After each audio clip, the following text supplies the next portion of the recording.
I actually came from the dark side. I was one of the villains. When Jackson was born, I didn't cope very well, and we didn't cope very well as a family. I always describe Jackson in terms of his limits, his disabilities, the kind of support he needed, the care he needed. Jackson was firmly and irretrievably on the path that was the path of segregation. From the time of his birth, that's where he was, and that's where he stayed. Why was that? I didn't know any better. You can only choose the things that you know, and I didn't know any better. I'm not proud of that, but I'm not ashamed of it either, because I think, like all families, I did the best I could with the knowledge I had and the resources that I had. I would do it differently now. How did I get here? I kept going to conferences, and I believe that it's the stories that we tell and the stories that we hear that create not only our past, but our reality of now and our future. And I knew I had to change the stories I was telling about my son if I was ever going to change his future. And you know, that's a hard thing to do when you've been kind of indoctrinated, which, you know, I think I was. I am not telling you a story of self-sacrifice. What I am telling you is a story of imagination. If we don't have the courage to imagine something that is far outside what you might ever have normally imagined, we will never create lives for our sons and daughters that are lives worth living. And it is everyday work of the imagination. We have to do it every day, not once, not twice, but every day and forever. Jack Mail is just one part of many, many things in Jackson's life. One piece of the jigsaw. At the moment, it's the sort of biggest piece, but I've got many business customers. I've got a family governance group. I've got some fabulous partnerships with two non-government organisations. One which employs my driver and covers all of his workers' compensation, superannuation, salary, you know, all of that stuff. One with another NGO who has organised for the business to receive FAXIA funding because Jackson is in open employment. So the business is eligible for the Open Employment Supported Wages Scheme. I got a quality of life grant for about $1,800 to help me set up the business.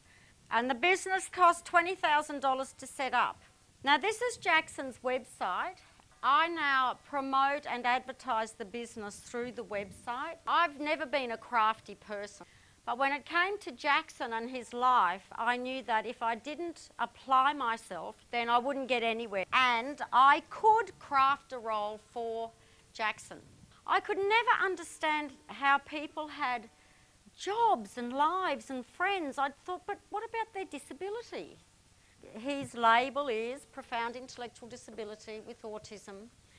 People always say, oh, well, you know, he's totally dependent, he'll never do anything on his own, he'll never amount to anything much, he just needs to be looked after forever. I thought, okay, well, if these are the things he can do, and those are the things he likes, what is the job that he can have?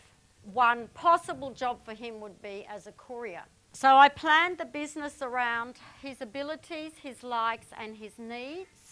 The business particularly had to be one where he met the same people regularly. It had to be predictable and regular because I wanted him to form relationships with people. So what the business does is it collects mail from business post office boxes and takes it to the place of business. Work experience was vital. I went to the school about 2 years before Jackson finished, and I said, Jackson's going to be a courier and I would like him to do some work experience. Good idea, they said. We can't do that though, we don't have any resources. I said, oh, what should I do? Oh, I'll go to the department. I went up 5 levels, you know, level 1, level 2, kept going higher and higher. I want Jackson to do work experience. He's going to be a courier. Good idea. We can't do that. Why not? No money. Oh, what should I do? Go back to the school. Oh. And then the principal said to me, you find the money, you find the worker, and we will allow Jackson to do work experience at school. I found the money and the worker. And Jackson did work experience, and it was all around picking things up, carrying them, greeting people, and it was invaluable. I had to do a lot of promotion of the business. I was always absolutely clear that this was a real business. It wasn't a pretend business, it wasn't a token business, it wasn't a charity. It was a business that delivered a service. We've been operating since the 1st of February. We haven't missed one day of work, and we haven't missed one delivery or been late for one delivery. And people know that we are reliable and we do what we say we're going to do. We have competitive rates and we get more business. Jackson works 8:30 to 11:35 mornings a week at the moment.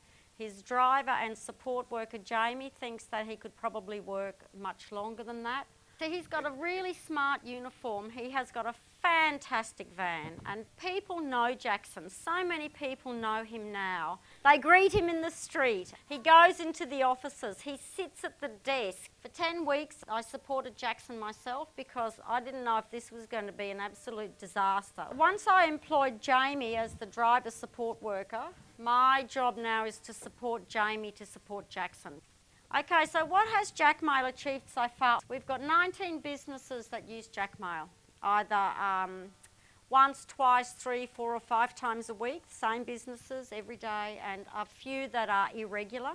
He has got a legitimate presence in the ACT business community. And those businesses give us more work and refer us to other businesses, and so it is growing and growing.